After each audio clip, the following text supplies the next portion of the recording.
Namaste and welcome. I'm Christina with Jai Bhakti Yoga Foundation. Before we begin, be sure to subscribe to our channel below, as weekly and daily we deliver content and videos for you to help grow and develop in your practice. Every single day it's something new, and we also have full classes as well as classes in Espanol for our Spanish-speaking community. Let's begin. Today we're working on Warrior II, Virabhadrasana II in a chair. There are variations for this pose, and I highly encourage you to utilize a chair that does not have arms in your practice. However, where we work may not necessarily offer that kind of an opportunity, and so we will need to adapt accommodating. So if we have a chair that has arms, we'll work through those obstacles together, and I'll show you some variations that may help you. You always have the opportunity to transition, and as always, modify as needed. Let's begin. To start, when we come to the Warrior II, you're gonna want to take the right knee out to the side, and then ensure that the thigh is parallel to the chair. So you're gonna need to shift the weight over, extend the left leg long, and then rotate the toes in slightly so you're pressing into the outside edge of your left foot, engaging through the quad muscle and through the adductors. Inner thigh rotation will spin forward and back. Your left knee or left thigh is spinning up and out, pressing into the outside edge of your pinky toe. You're going to want to still draw the knee in the same direction as the pinky toe while opening up through the inner thighs here. Stay very lifted through the column of your spine and roll the shoulders back and down. From here, we're going to open up the arms to a T and gaze over the right fingertips. You're going to still want to keep that engagement through the left leg, pressing to the outside edge of your pinky toe while opening up your chest here. Please draw your shoulder blades towards one another as though you were holding a pencil with your shoulder blades. You're going to feel a beautiful opening in the chest area. As you're gazing over the right fingertips, begin to soften your face while you're pressing into your feet.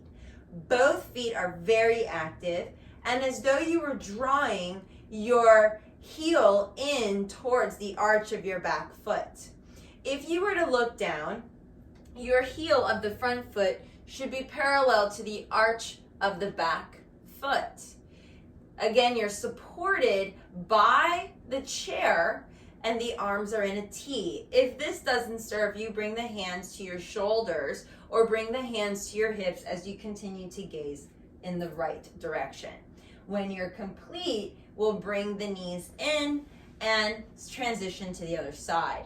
Now, for those of you that have arms on the chair, then that would be a little more challenging to do. So you have a couple options. I do tend to joke around and say, hey, just place your leg over the arm of the chair and give yourself an inner thigh stretch, but we'll do that in another pose. So for this one, we're going to come up as far as we can comfortably in your chair. Then you're going to take your opposing leg out. So I'm going to do the opposite leg just to balance the sides, only as far as it can go while opening up in the other direction. Now notice, in this particular posture, it'll be a little challenging because you got a lot going on. Not to mention that your chair probably has wheels on it, and some of them may not be locking.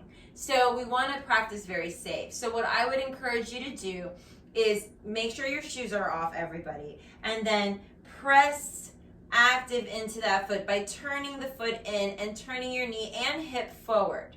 So the whole leg is in one dynamic line. You don't want to over open and then cause a tear in the meniscus or pop the patella out. So you want to keep everything still strong in the leg and then maybe just a gentle opening on the left. You're still going to keep your hips open here, but you're just opening up gently through the hip flexors just to give you some engagement to release any tension from sitting all day long.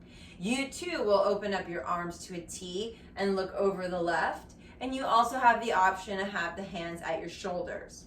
Now we are going to practice the variation of coming into Warrior II, standing behind the chair. So let's come up and make sure always that your chair is stable and secure if you're working through balance, okay? I'm gonna work on the left leg to show from the same body plane awareness. I will keep my left hand on the chair back and walk the right leg back about 3 feet. Nothing too wide, as remember, the demographic that more than likely is working through chair yoga may want to be working through a slightly smaller stance. Then we're going to rotate and turn the back foot so it's parallel to the back edge of the mat, keeping the hips on the same plane. Bend into the front knee just to the ability that you're able. Resist the urge to take the knee too far forward. So if you find that your knee, like mine, decided it wants to go over the toes, I'm going to walk my foot forward more so that it goes underneath the chair, and I use the chair as my guide. Once my knee touches the chair, I will ensure that my ankle and knee are parallel, and then I'll roll my shoulder back so my shoulder's over my hip, and push into the back edge of my foot, lift through the inner arches of the feet so you're really engaging.